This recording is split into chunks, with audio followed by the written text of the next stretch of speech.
usual routine natin, no, pre-market prep is one of our non-negotiables in our trading business, 'di ba? Lalong-lalo na ngayon na malakas yung market, dapat prepared tayo and uh, updated tayo on what's happening to the market, pre-market din, no? Para aware din tayo sa mga ano ba, malakas ba yung selling pre-market pa lang or may acceleration tayo na nakikita, no? In terms of buying. So, yesterday ba yun? Or Saturday, di ba, nag-ano tayo, nag-weekly debrief tayo and we assess that based on our macro benchmarks, based on our liquidity benchmarks, we will have a bullish week dahil din dito sa Fed liquidity spike, no, na nag-inject yung Fed ng liquidity in the system, financial system, and the real economy last week. So that is gonna be a tailwind for our equities, no? US equities, even crypto. Kita din naman sa crypto, meme coin mania ngayon, 'di ba? And altcoin mania. So I think baka yung crypto nasa medyo tail end na ng ano ng bull cycle. Hindi naman bull cycle but short-term bull cycle na to or bull run na to. Then maybe they will consolidate again. High probability tayo din, pero last week kasi nag-consolidate din kasi yung ano yung index natin, yung mga indices natin. Pero weekly time frame, no, big picture, halos based on this past 18 candles or 18 weeks, dalawang down week lang yun nangyari, no. So malakas talaga yung ano equities this Q1 2024. So matatapos yung Q1 this March, 'di ba? So January, Feb, March. Oh, so mukhang tatapusin niya yung Q1 ng malakas. Buhat na rin siguro dahil tailwind ng ano no ng presidential election year ngayon. So kailangan magpabangon ng ano ng current president right now, no, for everyone. Yun, anyway, pre-market SPY. So pre-market levels muna tayo sa mga main indices natin. So pre-market, hold on, sige. Lagay natin dito sa may extended trading hours na candles. So yung SPY natin, no, 'di ba? So daily structures muna. So big picture, early stage markup, matic na yan, nakita na natin 'yan. And nag-breakout yung SPY natin dito sa 10-day range na yan. So actually 7-day trading range lang yan. Na ang line on sand natin is this point of control, no, netong immediate range niya. So this is gonna be your support area, no. If ever na mag-pullback yan, mag-retrace, ito na yung ano mo, line on sand mo. If it goes below 507.9, then baka alanganin yung SPY, baka mag-pullback yung overall market, no. Magkaroon ng ano, ng effect na ganun. So, pre-market looks like yun nga, hindi naman halos unchanged lang. Negative 0.35 points, negative 0.07% yung ano niya, change this pre-market. So let's look at our Qs. Halos ganun din, although up ng 0.11%. So mag-open dito sa upper bound ng nung Friday, nung candle nung Friday, no. So nandito siya mag-open most likely. Halos 2 hours before market open, 'di ba? 10:30. So mukhang another rally up this Monday yung makikita natin. In terms of our B-band structure, although medyo it's a sign na dapat mag-consume muna, no, kasi baka today if magkaroon ng another rally and mag-overshoot, baka that's gonna be a sign of overextension na rin. Pero based on our other indicators, no, wala pa naman tayong nakikitang red ping, 'di ba? Pag gagamitin natin yung ATR tool natin. Teka, ano ba yung gamit ko dito na naka-on yun? Usog ka muna dito. Yan, ito. ATR multiple. On natin. So pag i-on natin yung ATR ano natin, ATR overextension signal natin. So far hindi pa naman siya overextended, no? Versus the BB50 or MA50. So may room for ano pa talaga siya. Room for rallying, no? Tong ano natin, main indices. Let's look at our ano naman. IWM, our small caps. So daily time frame, healthy B-band structure. I-clear natin yan kasi baka hindi maintindihan ng ano natin mga yung manonood sa ano sa YouTube, no, sa channel natin. So 210 or 207 na pala mag-open siya, no, this pre-market. So slightly gapping up, 'di ba? Slightly gapping up. Halos 0.62% yung gain niya this pre-market. So strong buying candles this pre-market yung IWM. Most likely dahil din dito sa SMCI, no? I think component pa rin ni IWM si SMCI. SMCI gapping up and opening at 1047, no? Kala natin ano na, topish na, no, exhausted na yung SMCI, pero tangina, ano talaga, no, halimaw talaga. So pre-market lakas talaga, no? So overnight yung post-market two green candles. Di ko alam ano yung current catalyst nito, pero ang alam ko masasama na siya sa S&P 500. Yun, tama, S&P 500. So ma-add na siya sa S&P 500 tong SMCI natin. So alam nyo na ano yung mangyayari dyan. So most likely madaming funds na magiging more eligible to buy SMCI since added na siya sa S&P 500 index natin. Yun, so welcome Boss Gerald and Boss Jamil. Good evening. Yun, sayang. Malisata si Jamil. Yun, so ito yung mga ano natin, current market leaders, no? SMCI, Nvidia. Last week, ang pinaka-highlight, no, is AMD and Dell, 'di ba? So Dell earnings gapper siya last week. So AMD also doing a sympathy play doon sa Dell, or baka ang leader right now or nag-accelerate talaga right now is AMD. Medyo mabagal yung galaw ni Nvidia, no, in comparison to AMD last trading week. Pero in terms of market structures, talagang ano pa din, on a strong up 10 pa rin yung Nvidia. All-time high yan eh. Kailangan may respeto yan, yung all-time high na yan, na wala ka ng break-even sellers, profit takers na lang talaga, and short sellers. Yun na lang yung main kalaban ng presyo, no? So, dapat kung magte-trade talaga tayo, no, guys, focus on all-time highs. Focus on all-time highs. So, technical-wise, nandun na yung tailwind ng buying and wala kang break-even sellers sa kalaban. And at the same time, kuha ka din ng mga stocks na nandun sa magagandang market themes. So, for example, semiconductors. Right now, rising market group is home builders, di ba? Home builders. So, ITB broke above this multi-month base. So, since November, December, nag-range na yan, and right now doing all-time highs. So ITB natin, which is our home construction ETF. So thematic ETF yung ITB. Yun. So next, tapos hindi pala natin nakikita tong MDY pa. So MDY, as discussed yesterday on Saturday on our weekly debrief, madali niya lang babasagin tong 530 eh. Kasi kung titingnan mo yung volume profile nito, ang nipis lang yan. Ito na yung makapal mo eh. Ito na yung madami kang break-even sellers eh. Dito sa 505 eh. 504. And nag-resist na siya dyan. So, na-absorb na ng buyers yung shares ng mga break-even sellers dito.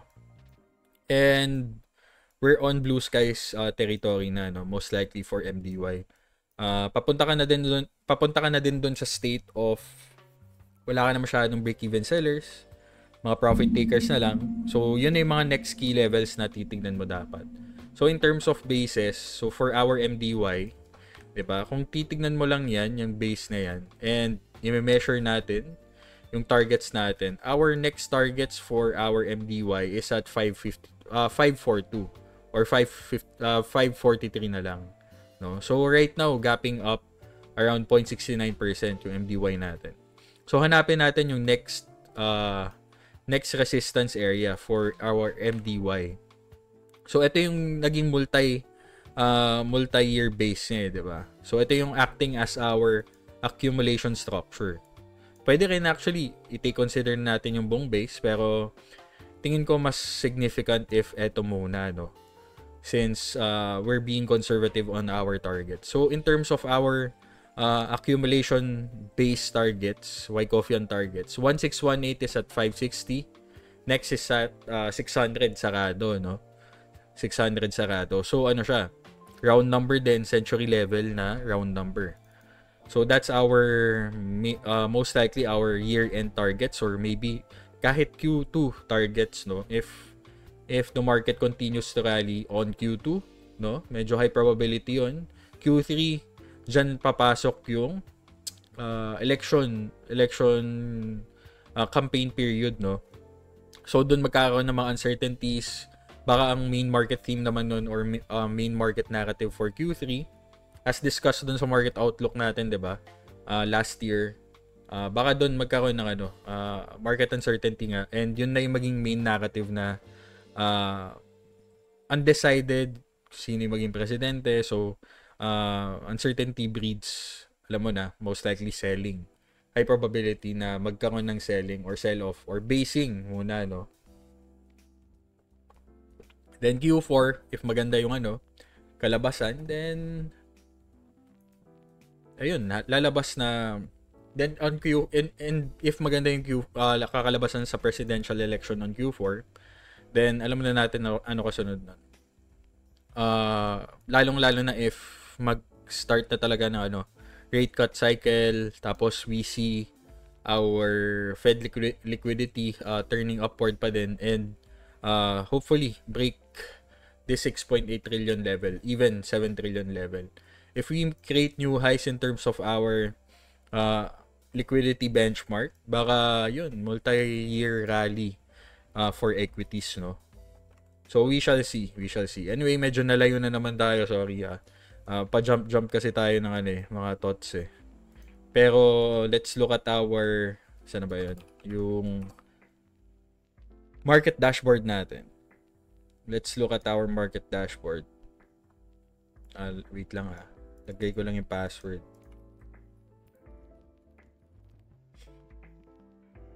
Yan.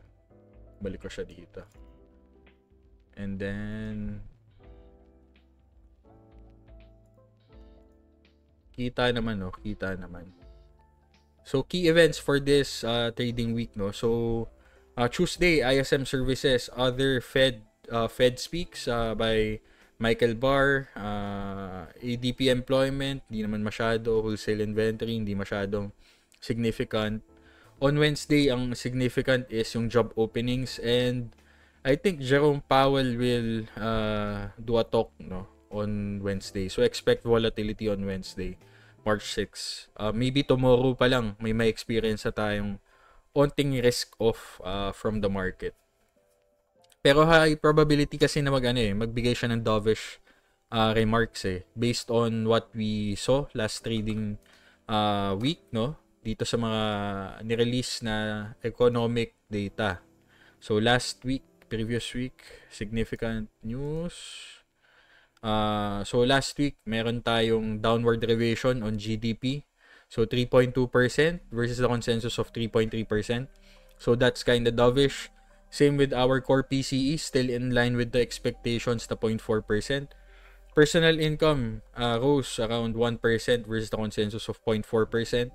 So actually hindi naman siya totally dovish, no? Pero if i-consider mo yung personal spending, kung i-reiterate ko yung theory or interpretation, so halos same level of personal spending, pero versus the previous month na 0.7%, halos nag-decline ka ng personal spending. So ang mangyayari dyan, or ang interpretation dyan, reluctant yung mga tao mag-spend recently this January. Pwedeng seasonality change lang siya since December is a spending month. Pero January, since lower siya, that's a dovish sign, no, from the market. If talagang hot yung economy, dapat masustain niya kahit papano around or higher than the consensus yung lalabas, no, if hot talaga yung economy. Pero inline lang din.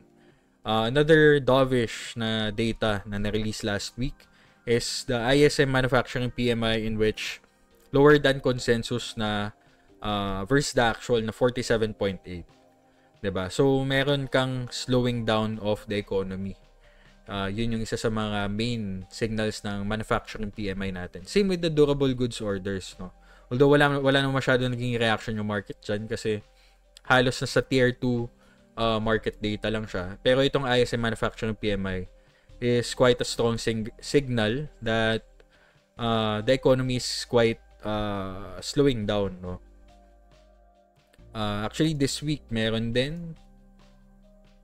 So, ISM Services PMI. So, since ang US is more driven by services instead of manufacturing, so mas inclined to services yung economy ng US versus yung China na manufacturing driven, no? So, another significant news to na need tignan. If lower than consensus yung services PMI, dun talaga lalabas na most likely high probability na Fed Chair Powell testimony or yung magiging talk niya or whatever is gonna be quite dovish, and the market will most likely celebrate with that remark by by Chair Powell, no?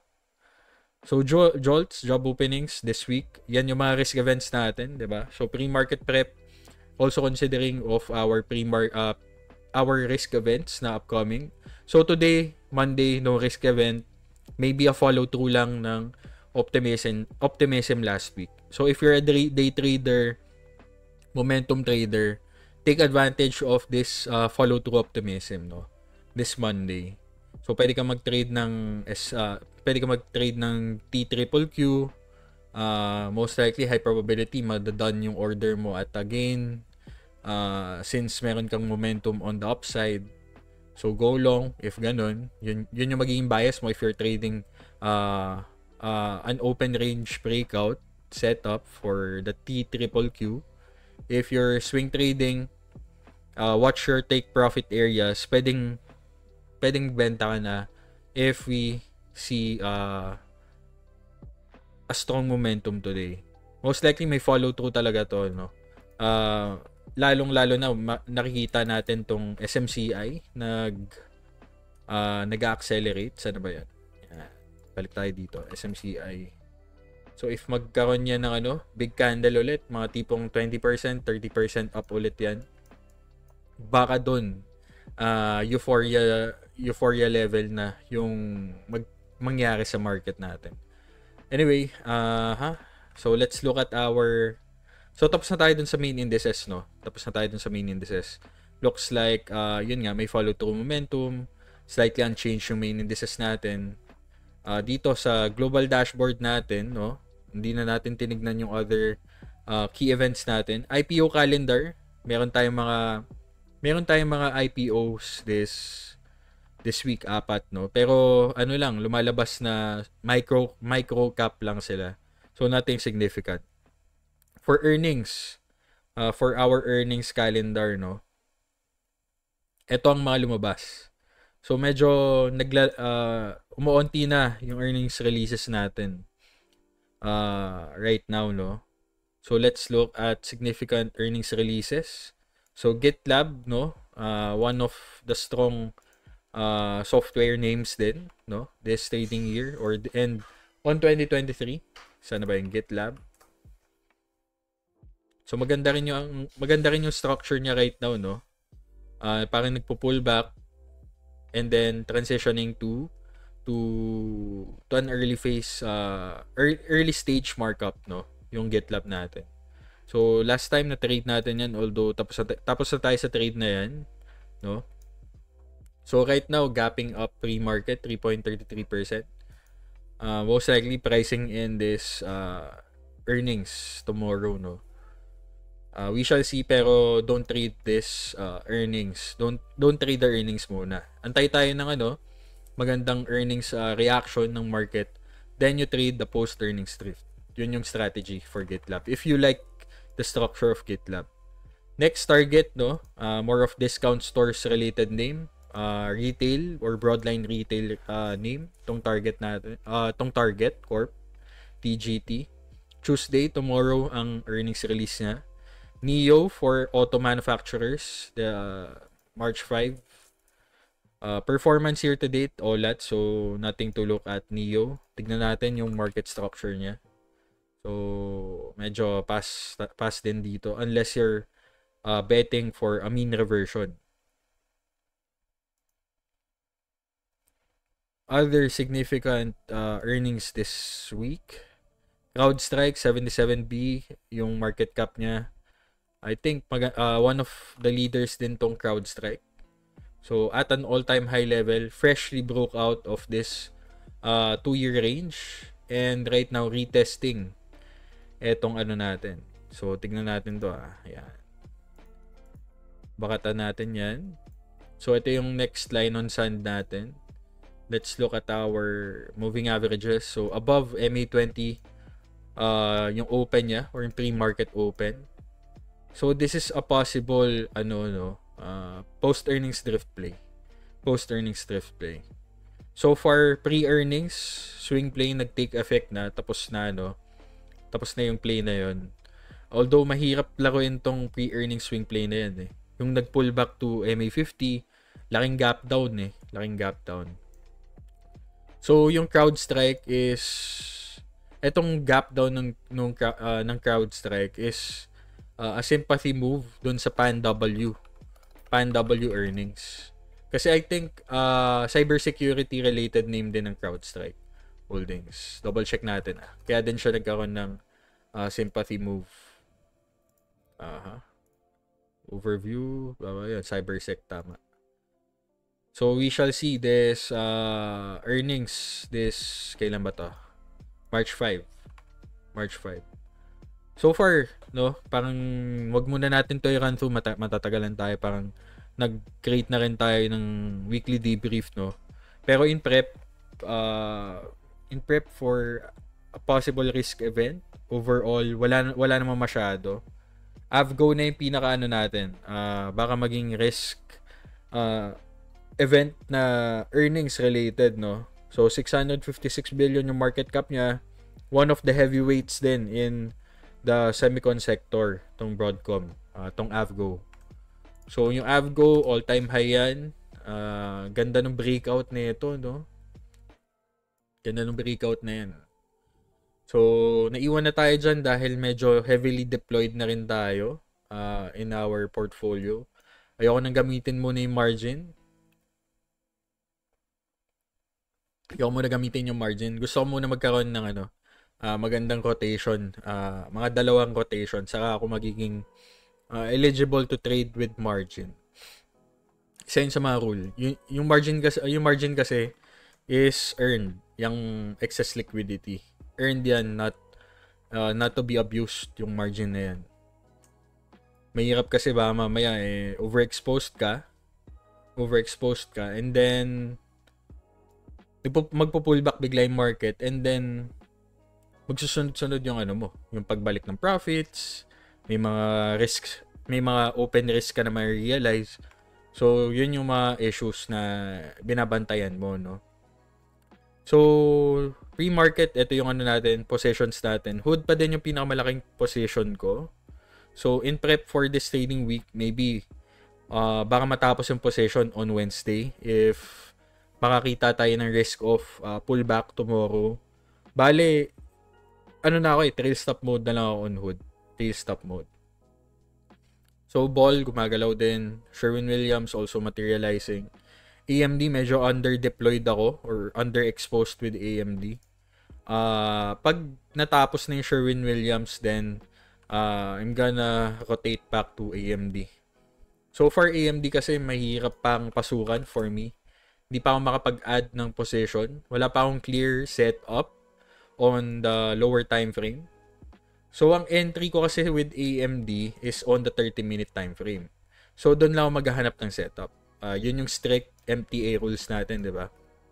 Yung multiple time frame analysis. So, I have to wait for a coil or a pullback to the 50 SMA sa 30-minute time frame. So, yun yung optimal. Yun yung optimal. Actually, eto, eligible setup to. Eto, yung coil na yan.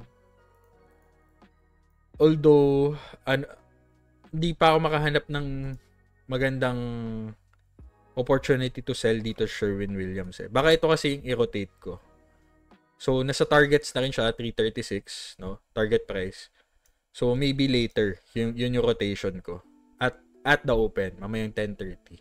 Kasi mahirap mahirap unahan yung pre-market right now sa akin. Baka mamaya magbenta ako dito and then pre-market mapalya yung SMCI, magkaroon ng spillover kay AMD, then mali na yung yung tranche ko. So, doon na ako sa open. Pagka-open na ako mag-rebalance. Yun, anyway, medyo nag-jump na naman tayo, no? So, that's, may open position prep. So far, ang open risk ko for my portfolio is 0%. Actually, pwede na ako mag-margin.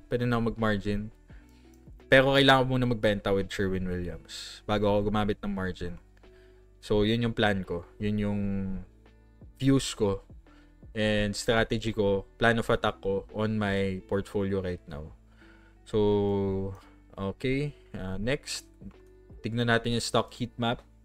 So, last week, ito yung mga mga big movers natin.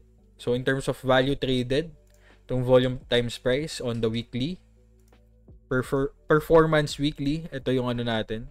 So, heat map pa lang, ito na yung mga need mong tignan, no? Or study. Dapat mong study. So, actually, dapat ginawa mo na yan no weekend. So, last week, one of our biggest movers is AMD. Nvidia, high value traded, although 1.84% up lang. Avgo, 7% up. Tesla, 3.75% up. So, ito yung mga natin. Yung mga pwede mong tignan. So, generally, based on last trading week, overall, madami kang large caps, mega caps na nag-accelerate on the upside. So, ang mga big reds natin, mga consumer non-durables, utilities, yan yung mga losing sectors natin last week. Even health services, yan yung mga mahihina natin last week. So, most likely this trading week, we will have a follow-through on the tech sector and communication sector. Yun yung parang anticipated move natin this trading week.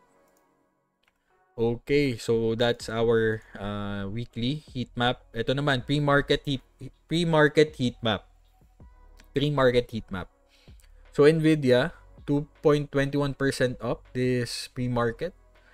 Double check ko baka hindi pa to nag-update. So tama, Nvidia 2.21% up. Double check natin. Kasi paminsan nagkaroon ng issues yung stock heat map ni TradingView. Anyway, yon tama, 2.2%. 2.21% up Nvidia. So if you're gonna day trade your mega caps, pwedeng Nvidia. Avgo also up 1.56%. AMD halos 1% up. MU also up, no? Actually, MU one of the leaders din recently. Double check natin tong big picture niya. Ang ayoko lang with MU is meron kang mga malalaking downward swings eh. So tatimingan mo talaga yung yung pullback. Instead of chasing the momentum on this stock, you wait for the pullback, yung sharp pullback, you buy the RTL breakout. Yun yung aral ko based on this name, no. If ever gusto ko i-trade talaga yung MU, ganun ko siya i-approach. Buy the pullback, buy the breakout of the RTL. You don't chase the momentum. So far, it's on a momentum mode. So just sit and wait. If talagang gusto mo tong name na to, you wait for the pullback. Actually, pa-breakout pa lang siya sa all-time high. Itong MU. So, another semicon name, no? Yung MU. For Dell, last week, isa din sa mga key highlights natin for our semicon, no? So, yung Dell, nag-gap up siya kasi, ayun nga, EPS beat. So, 2.2 yung EPS niya versus the estimated na 1.725, no? 1.725. So, in terms of the revenues, parang halos sakto lang. Ang pinaka naging okay talaga yung EPS niya. At the same time, parang ano na rin siya, AI related name na siya. Meron kasi siyang backlogs of orders na related on servers or AI focused servers. So kaya siya kaya din nag-rally to, no? Yun, Dell poised to benefit from AI server strength, blah blah blah. So yun yung niya. Yun yung current narrative for Dell. So if you're gonna trade Dell, so actually all-time high status yung Dell natin. You wait for a coil. Lakas na kasi nung ginalaw niya ng earnings eh. 'Di ba? So you wait for a ripe or magantay ka ng hinog na post-earnings drift. Like what happened to Meta. 'Di ba? So yung Meta, gap up, di ko alam kung AI driven din to eh. Gap up, blah blah blah eh. Pero EPS beat din siya. EPS beat. At the same time, dahil ata din sa pag-announce na first dividend nila. No? So magiging dividend paying stock na si Meta for the first time after so many years. So after that, nag-gap up, create ng coil, then ito yung post-earnings drift play for Meta. Although wala ako nito, since, ayun nga, focused ako dun sa IPO bet ko on Hood, on AMD. So, ito yung mga pwede nating i-anticipate na setup for Dell. Which is a high probability setup na magma-manifest maybe this following weeks. So, yun. Balik tayo sa stock heat map, no?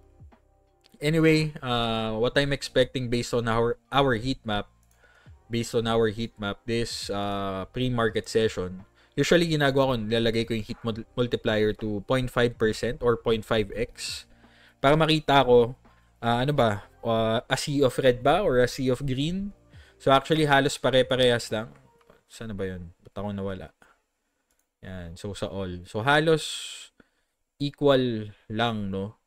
Di ko lang alam if colorblind ako, pero ang magagandang talaga, ang mga bullish names talaga right now is nasa tech, semicon. May mga onting reds ka on our software like yung Microsoft, Google, CRM, pero hindi naman totally significant na downward move. Ang may significant downward move this pre-market is Tesla. No? Tesla.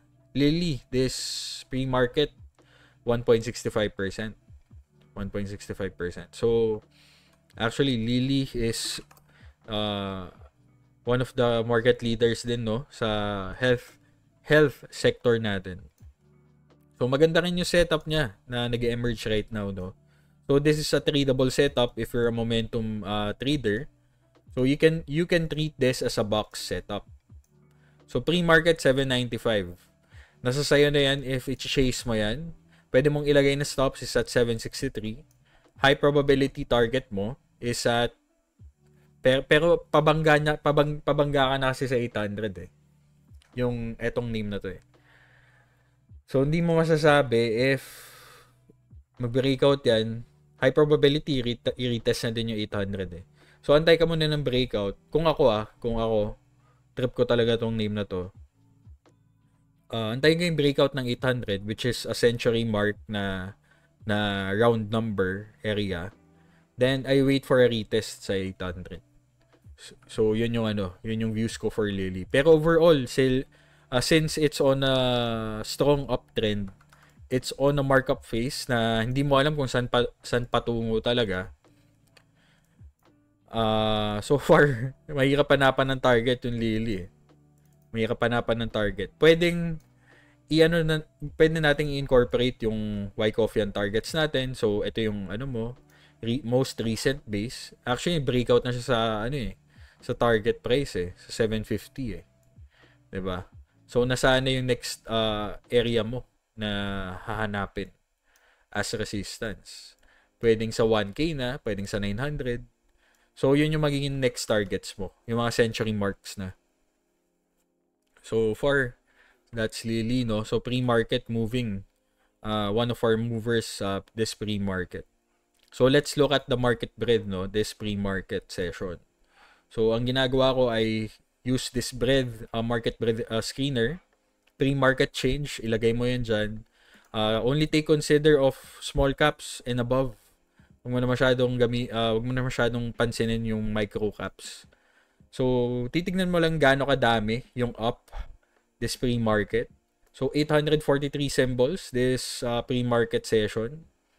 Then, tignan natin kung gaano kadami yung below this pre-market session. So, 444 names down or declining this pre-market, and 843 names are gainers this pre-market.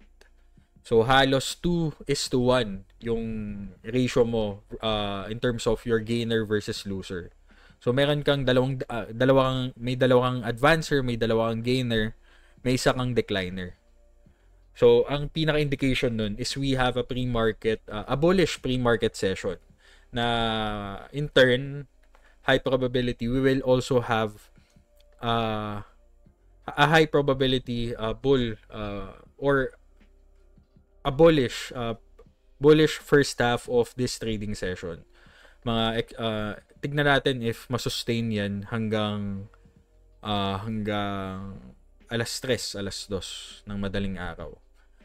So far, kung yun yung nakikita natin pre-market and patipi ka na, patake profit ka na, you take advantage of that bullish sentiment this pre-market. So, dapat nagbebenta ka na ng hawak mo on the first half of this trading session. So, yun yung parang isa yun sa mga proseso, yung pagtingin natin sa pre-market natin. So, gets naman clear? May questions ba doon? If may questions, discuss natin yung mga top gainers this pre-market and top losers. Borgie, questions? Gerald, Boss Jamil, and Boss Rands? All clear, Boss Bear. Okay, so let's look at our market gainers this pre-market. So, ignore natin yung mga biotech. Baka kasi FDA approval, lang siya move. So, medyo allergic ako sa mga biotech kasi. So, tingin lang tayo dito sa mga industrial-related names. Pwedeng tech, pwedeng retail, home builders, yun yung mga pwede nating tignan. So, anyway, pre-market, ito yung mga big gainers natin. Although, ito, small cap, tong new scale. So, manufacturing related name, yung new scale. Ano to? SMR.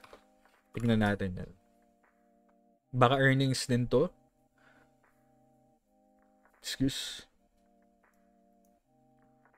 So, recently, nag-IPO lang ata to. Ay, hindi. Tama ba? So, nag-IPO noong 2021. Nag-create ng parang accumulation base. So, earnings. Malapit na yung earnings na March 14.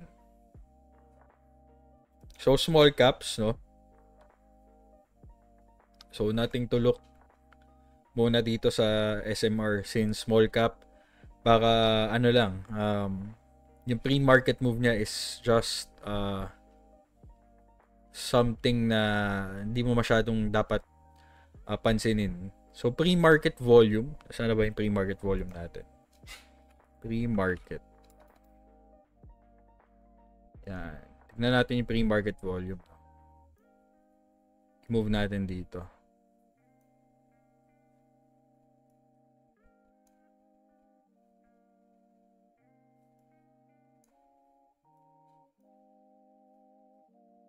So, sakto lang din yung ano niya, yung pre-market. Wait lang So, halos nasa 1.5 M yung value traded niya. So, medyo significant rin naman yun. Pero so far, yung in terms of setups, medyo hindi mo masyado antayin mo muna magkaroon ng clear setup for SMR. Macy's under retail sector. So ano 'yan? Parang department store yata tong Macy's. So pre-market, maganda yung move niya. 20.85. So downtrend line breakout. So yan yung emerging setup for Macy's. Downtrend line breakout and then box. So pre-market malakas siya. Ba't kaya? Tapos na earnings niya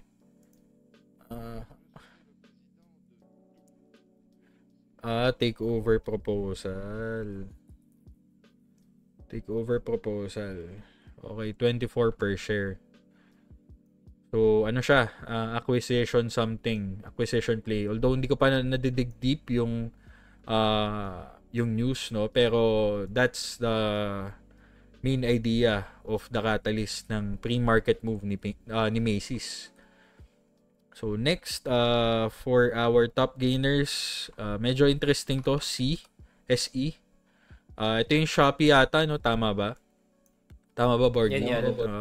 Shopee to, no? Shopee. Tama ba? Shopee? Shopee. Yep. Shopee. Recently nag-IPO lang pala to. Tama ba? Bagal lang ng trading view ko. Bagal lang. Naglalag ata yung sa'yo. Naglalag yung ano ko. Sorry. Pero, based on market cycles, parang nandun ka na sa sa late stage accumulation, no? Parang transitioning ka na dun, 'di ba? So, this is a possible setup or possible name na pwede mong tignan. Earnings release this today pala earnings release ni Shopee, ni SE, no? Kaya din nag-gap up. Baka may insider information or whatever, pero wait for a post-earnings drift play. Let's say later ma-release yan, baka mamaya alas 10 i-release yung earnings niya. If maganda yung reaction, tipong mag 60 US pre-market and then magkaroon ng earnings gapper, you wait for a post-earnings drift play for SE. So far ngayon, don't touch muna. Pero significant enough yung nakikita natin na move for SE. Kasi isipin mo, 1.18 pre-market volume.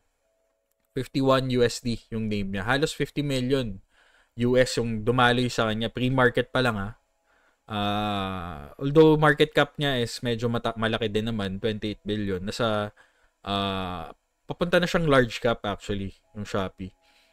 Pero overall, that's a significant move. If ang thesis mo is gusto mo mag-trade ng mga Chinese related name, SE is one of the possible names na pwede mong i-trade. Kasi nandun ka na sa late stage markup late stage accumulation 'di ba? So kung big picture, tagal nag-downtrend, 'di ba? So may na-establish ka ng resistance area.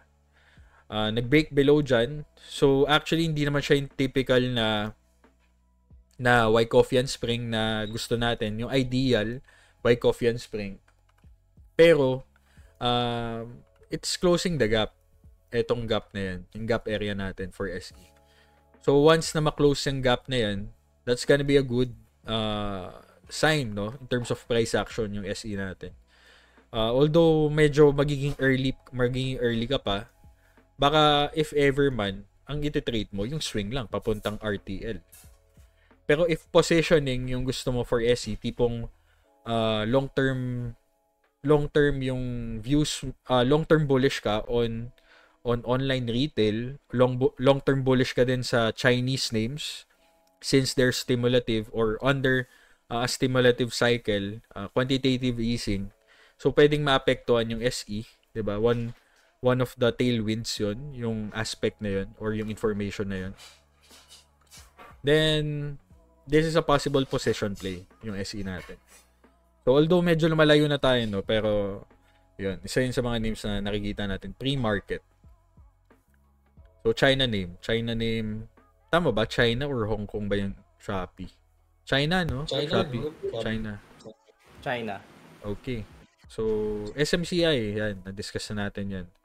MSTR is up this pre-market, 9%. So, ano ba nangyayari sa Bitcoin? Hindi kasi ako masyadong nagki-crypto ngayon kasi medyo busy ako sa... to the moon na talaga. So, euphoria-driven, rally na yan. Yung Bitcoin, no?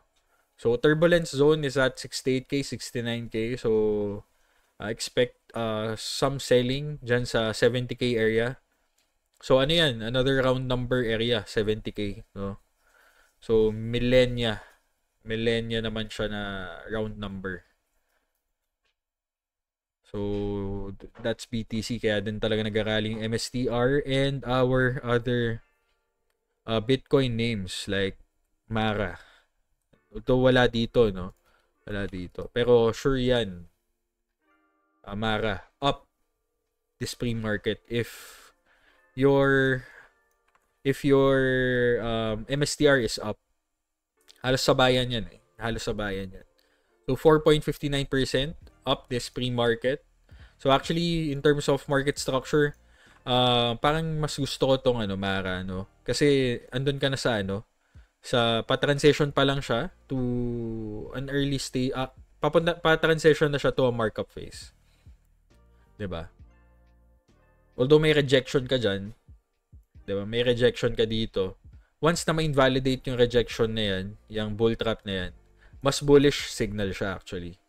Mas bullish signal siya actually for Mara. Though hindi ko pa nasa-study talaga yung mga fundamentals na mga Bitcoin or crypto names sa equities. Pero kung technicals na, maganda siya, 'di ba? So another name na pwede nating tingnan is CLSK, Clean Spark. So ano to, data processing name.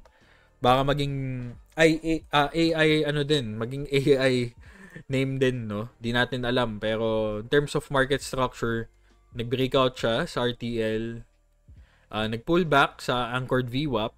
So ito yung major swing low mo. Ito yung anchored VWAP, no? Anchored VWAP mo, nag-pull back dyan, then nag-breakout, 'di ba? Breakout dito sa structure na yan. Pero sa akin, medyo hindi pa siya ganun kagandang i-trade, no? Yung itong CLSK. Tipong lang talaga siya. Nasa small cap area, kaya ganyan yung move niya, no? Pre-market. So, Lyft, isa sa mga transpo names na gumagalaw din, no? So, Lyft. Tama ba? Bagal ng PC ko ngayon, Wait lang, So, Lyft. Recently, nag-IPO lang din. Although, halos 4 years ago na, hindi na rin siya pasok dun sa 3-year, parameter natin for IPO plays. Pero, may may potential din naman. So, you have your RTL breakout, your pullback, sa akin, medyo highly volatile lang yung name, no? Pero so far, in terms of the setup alone, this is a possible post-earnings drift play. Actually, gumagalaw na siya. So, earnings, EPS beat, gap up, earnings gapper, gumalaw 2 days, pullback, create base, digest the earnings ulit. Then right now, baka pumapasok ulit yung buyer since napag-desisyon na nilang okay, yung earnings ni Lyft. So we shall see, no? So this is a post-earnings drift play. So actually, gusto ko siyang idagdag dito sa focus list ko, Lyft. So IPO play plus PED. PED for Lyft. So hindi na natin masyadong isa-isa yung iba, no? Itong mga 10% up, 8% up, yan yung mga pwede mong dapat pagtuunan ng pansin during pre-market, during the pre-market session. Kasi baka meron kang makitang ano dyan episodic pivot, like a catalyst in terms of earnings, a catalyst in terms of acquisition related na catalyst, no? Pwede rin involving something, a big development in terms of business, no? In terms of their business model. Basta a fundamental catalyst. Kaya din siya nagagap up. So, clear naman. Gets naman yung idea, no? For our pre-market routine, no? So, thankfully, medyo madami-dami tayo this pre-market prep. So, thank you, no? For showing up, Borgie, Gerald, Boss Jamil, Boss Rands. Thank you. So, may questions ba kayo before we end this pre-market session? So, to conclude lang, no? To conclude the pre-market prep.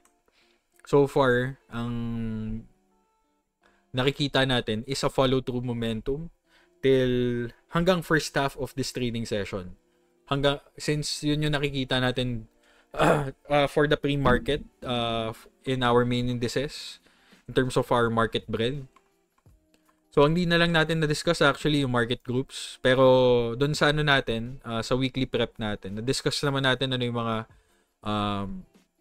market groups to in focus. Like, dyan yung blockchain, di mawawala yung semicon. Home builders, one of the emerging and accelerating market group.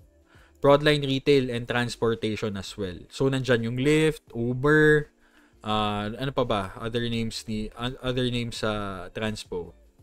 Hold on yan. UNP, Uber. Wala lang yung Lyft. So, Uber, may emerging setup yan. Tignan nyo na lang. Na-discuss din yan nung session nung Saturday. So, ano yan? A box setup yung Uber natin. Also, all-time high. So, stocks and focus. One of the setups emerging right now. So, wag nyo na lang kalimutan, no? So, yun yung ano natin. Yun yung summary natin. We might experience bullishness till Wednesday. Depende rin actually sa services PMI tomorrow. So far today, we don't have a risk event, no? Halos lahat tailwinds in terms of liquidity, macro benchmarks. So actually hindi na natin tinignan yung macro benchmarks natin, pero so far, no, maganda naman talaga yung ginagawa nung US 10-year natin. Nag-break na dyan sa STL na yan, support trend line. For our DXY, so same thing. Parang showing signs of resisting sa 100-day SMA natin. So yung red line, yan, yung red line na yan. So serving as resistance na siya actually. And you have your 100-day SMA pointing downward. So all tailwinds till Wednesday. So we shall see tomorrow if may developments dun sa services PMI, which is quite significant. So all prep na ba tayo? May questions ba, guys? Borgie, Gerald, Boss Jamil, Boss Rants? May question ako, Boss Bear. Sige, go ahead. Dun sa subsectors, hindi ako sure saan siya included, pero yung AI stocks kasi gumagalaw. So si AI mismo, BBAI, SQ. Si SQ part ng semicon, pero yung mga AI related, hindi siya part ng subsectors, no? Oo, wala pa siya dito sa block. Wala pa siya dito sa bots. Titignan ko kasi medyo third liner yung yung BBAI. Tipong speculative yung BBAI Tsaka yung natin, yung Soundhound. Kaya din siguro wala pa siya dun sa mga market groups or subsectors natin.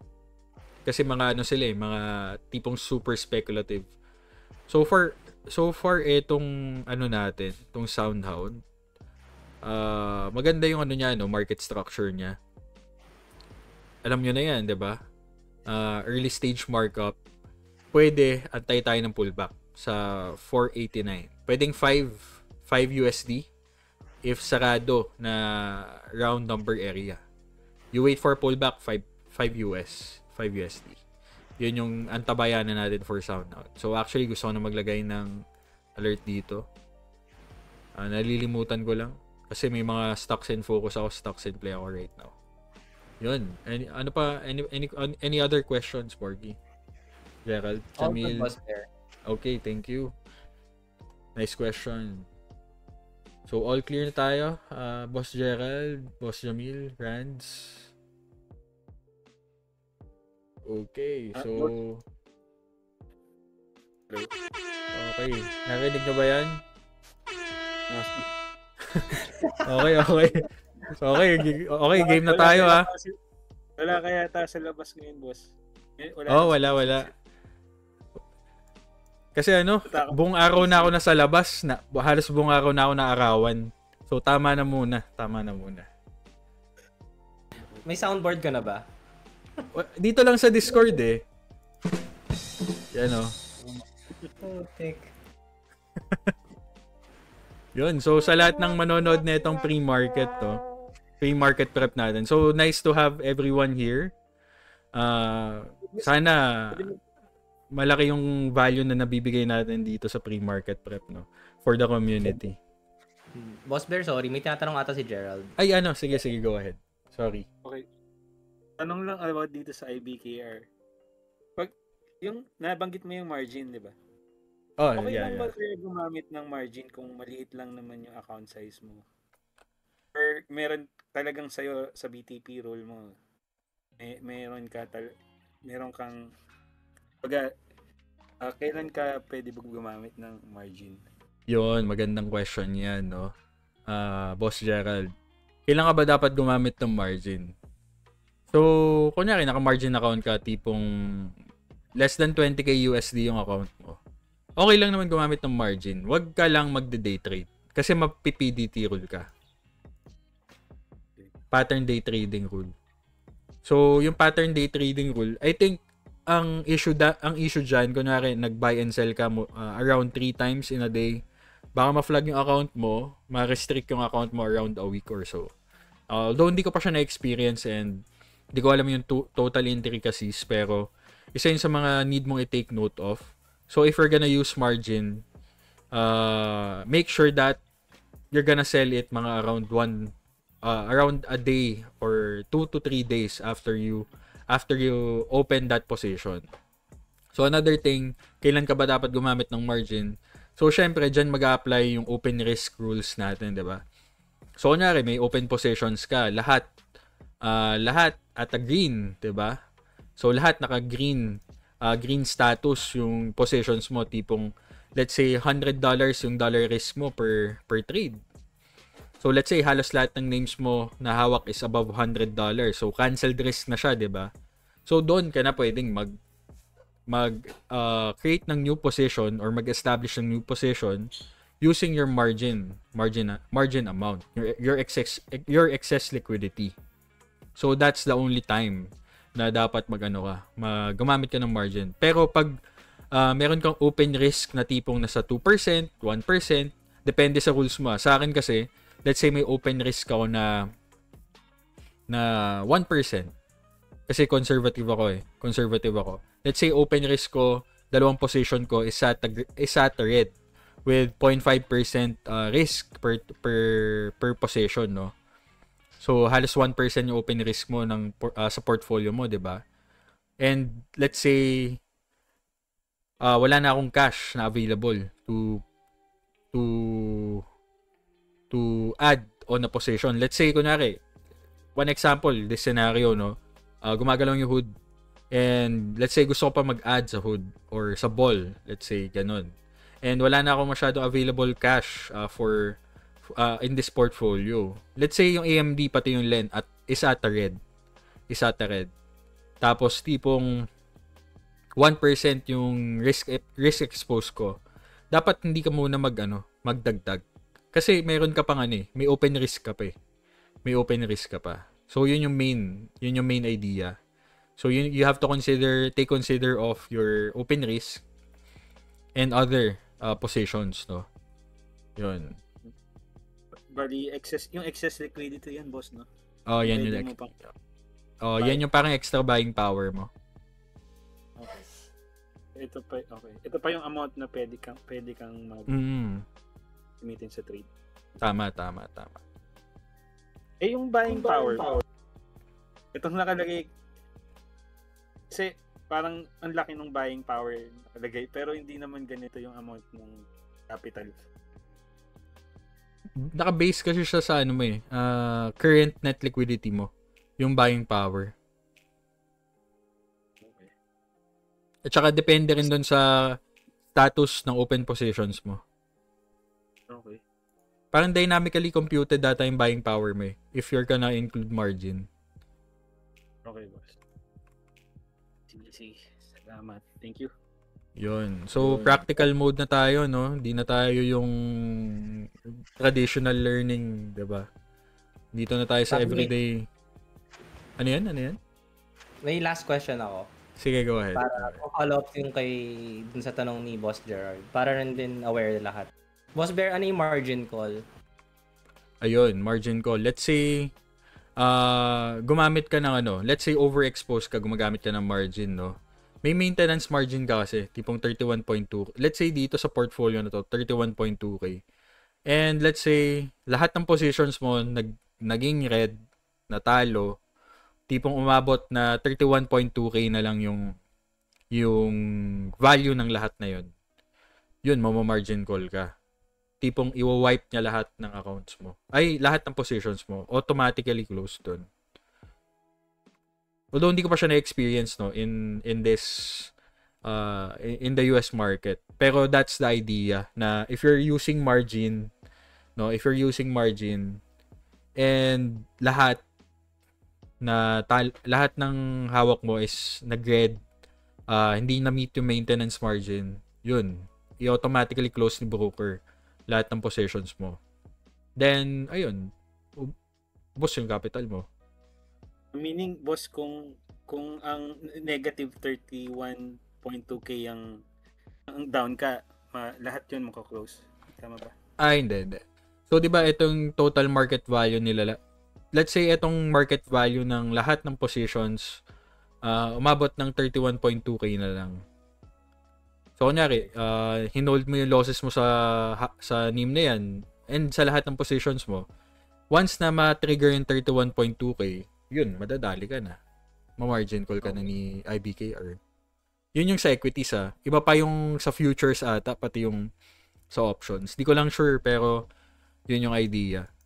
For if you're just trading equities, ETFs alone, using margin.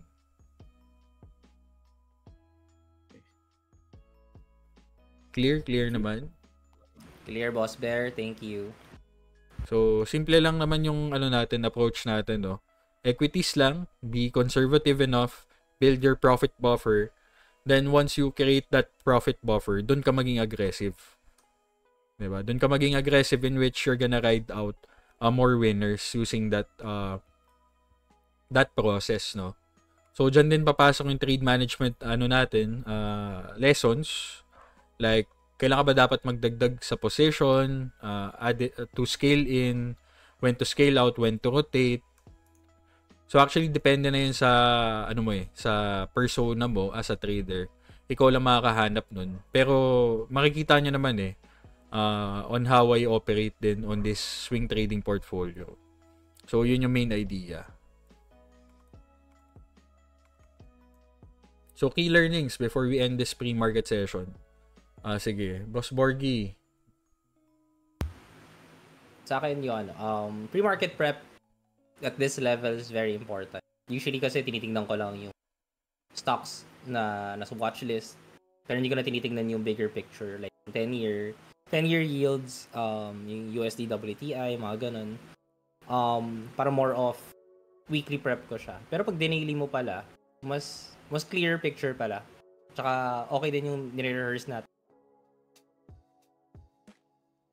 Putol ata. Ako ba yung naputol? Hindi, nawala si Ranz. Okay. Yun lang. Okay, thank you. Yes, kasi lalo na kunwari Monday, kailangan maging aware ka dun sa movement ng main macro benchmarks mo Kasi baka mamaya meron kang significant movement ng 10-year yields na baka mag-produce ng malakas na na selling sentiment, no, or bearish sentiment in the market, pwede rin bullish, no, kahit naman na nag-rally yung 10-year notes natin right now, lakas pa din yung market, 'di ba? US 10-year pre-market session 1% up, pero ang pinakatitignan mo din talaga diyan yung structure, 'di ba? Yung structure niya kasi is bound to go down na siya, bound to go down. So that's still bullish, 'di ba? Pero kunwari tipong pre-market US 10-year nasa 4.4%, baka doon matakot ka na, or at least ma-alarm ka na baka may something na nangyayari in the markets that's gonna trigger a risk of sentiment. So actually, isang ano lang naman, tipong 5-second look lang, 10-second look, at least may idea ka na, 'di ba? Mga something na helps you to be aware of and be prepared of, no? Since ayun nga, importante yung yung pre-market prep. Every day talaga. Agree, Boss Bear. Nakapagod lang yung pag after traffic, ganyan, tas parang isa-isay mo pa ulit. Patayin ni utak mo. Oo, yung decision fatigue, no? Pati yung analysis fatigue. Pero ganun talaga.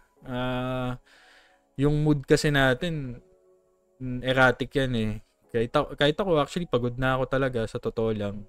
Pero kailangan siyang gawin and kailangan kumayod talaga magtrabaho, no? Since ito talaga yung main work natin, no? And ayun, masaya siya Masaya naman siya for me. Hindi naman siya daunting task na gawin. Yun. So I think all clear na tayo, no? So makikita kayo sa natin, sa YouTube natin. Yun. So recorded to actually, and para 2-in-1 na rin, content pati lahat na pe-prepare, no? So sa lahat ng nanonood right now, if you're interested in being part of this community sa mga pre-market prep natin, just go to berriotrades.com, 'di ba? So ipa-plug in ko na sa inyo, no?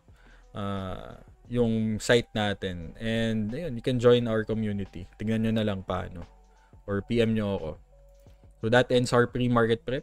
I hope na malaki yung value na nabigay natin right now, and everyone is prepared this Monday trading session. Yun, thank you Borgie, Boss Gerald, and Boss Jamil for making time and showing up this pre-market prep. Ingat kayo, God bless. Thank you, Boss Bear. Good luck, Thank guys. you.